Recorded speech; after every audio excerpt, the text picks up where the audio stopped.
హైదరాబాద్ భాగ్యనగరంలో మెహదీపట్నంకి 1 కిలోమీటర్ దూరంలో ఝాన్సింగ్ బాలాజీ వెంకటేశ్వర స్వామి దేవాలయం చెప్పేసి ప్రసిద్ధిగాంచే పెద్ద దేవాలయం, వెంకటేశ్వర దేవాలయం ఉంది.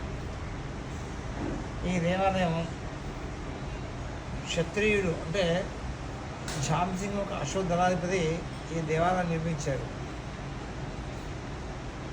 ఎప్పుడైతే ఈ రాజుగారు అంటే 3వ నవాబు సికందర్జా రాజ్ బహదూర్ అనేటువంటి యొక్క నవాబు అశ్వదళాధిపతిగా ఉన్నటువంటి ఈ యొక్క ఝాన్సింగ్ని ఒక శాఖకు ఒక అధిపతిగా ఉన్నటువంటి ఈ ఝాన్సింగ్ పంపించి మనకు ఆ రాజ్యానికి యుద్ధానికి కావాల్సిన మేలు జాతి గుర్రాలు లేవు కాబట్టి గుర్రాలను తీసుకెళ్ళమని చెప్పేసి ద్రవ్యాన్ని ఇచ్చి పంపిస్తారు.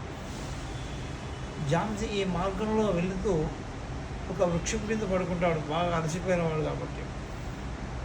అప్పుడు స్వప్నంలో కనిపించి నేను దగ్గర తిరుపతి దగ్గర ఒక పల్లెటూరులో ఒక కొండలో ఉన్నాను, నన్ను వచ్చి ఇక్కడ ప్రతిష్టాపన చేయమని చెప్పేసి స్వప్నంలో కనపడతాను.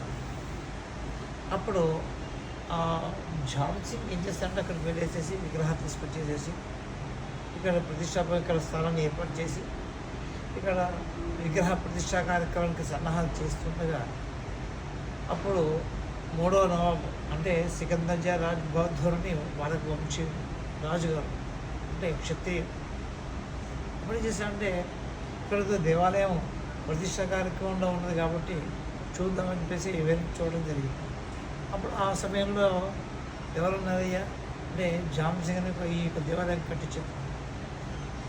ఏం చేస్తున్నావయ్యా ఇక్కడ, మనకి యుద్ధానికి కావాల్సిన మేలు జాతి రాతి గుర్రాలు అని చెప్పాడు.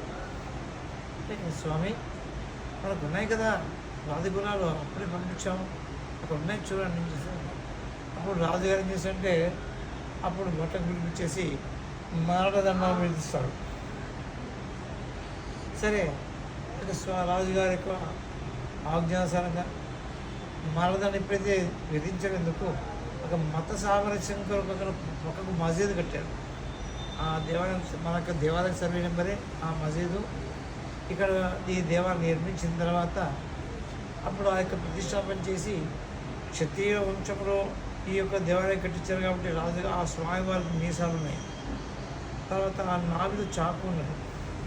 ఏదనుకుంటూ కూడాను అందరికీ చాలా నిజంగా విధంగా చెప్పాల్సుకుంటే చాలా సత్యం ఉంది.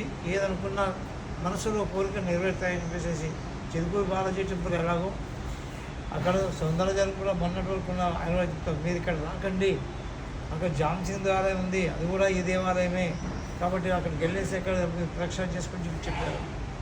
మేము విధంగా చెప్తామో వాళ్ళు కూడా ఆ ప్రకారంగా చెప్పారు సౌందర్యజాన్ గారు మాకు అర్చక ప్రశ్న.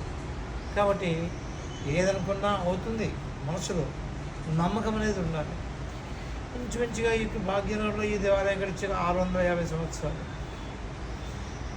కేశవ్ సింగ్ అని తర్వాత కిషన్ సింగ్ అని వారికి దంపతులు, తర్వాత ఇప్పుడు వినయ్ కుమార్ అని చెప్పేసి వారికి దంపతులు ఈ దేవాలయాన్ని ఫౌండర్ ట్రస్ట్గా ఏర్పాటు చేశారు.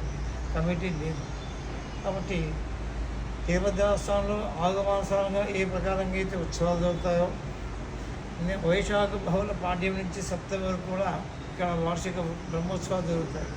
ప్రతి పండుగ జరుగుతాయి. దసరా, దీపావళి, సంక్రాంతి, గోదా కళ్యాణాలు మొదలు కార్యక్రమం చక్కగా ఉగాది, శ్రీరామనవమి అన్ని పర్వదినాలు కూడా చక్కగా శాస్త్రోక్తంగా ఆగమోత్తముగా అంటే పాంచరత ఆగమానుసారంగా ఇక్కడ చక్కగా ఈ దేవాలయాల్లో పూజా కార్యక్రమాలు సాధారణంగా భక్తులు కనువింపుగా భక్తులు కూడా అంటే ఈ మధ్య కాలంలో ఈ ఎండలకు భయపడుకుని రావడం తగ్గింది, కానీ చాలా వచ్చేటువంటి వాళ్ళు కూడా భక్తులు ఎప్పుడు కూడా వస్తారు. శనివారం, శుక్రవారం వస్తుంటారు కూడా నమ్మకంగా చాలా విదేశాలకు వెళ్తున్నారు. మనసు సంతానము, ఆయు, ఆరోగ్యం, ఐశ్వర్యం ఆ యొక్క స్వామిని నమ్ముకొని ఇప్పుడు అందరూ కూడా బాగానే ఉన్నారంటే మేము ఆ ద్వారా మేము వినికిడి అయ్యా మేము బాగున్నాం. ఈ దేవాలయం భక్తుల ద్వారా కూడా నడుస్తుంది. ఈ దేవాలయం డొనేషన్ ద్వారా కూడా వస్తురూపంగా ధన ద్రవ్యరూపంగా ఈ యొక్క వార్షిక బ్రహ్మోత్సవాలు కూడా చేయడం జరిగింది. మేము ఏమంటే 31 సంవత్సరాలు ఆ అంబాబి శ్రీనివాసాచార్య గారు ప్రధాన అర్చకుని ఇక్కడ ఇది ఎండోమెంట్ డిపార్ట్మెంట్లో ఉంది. 6 AC టెంపుల్ ఇది.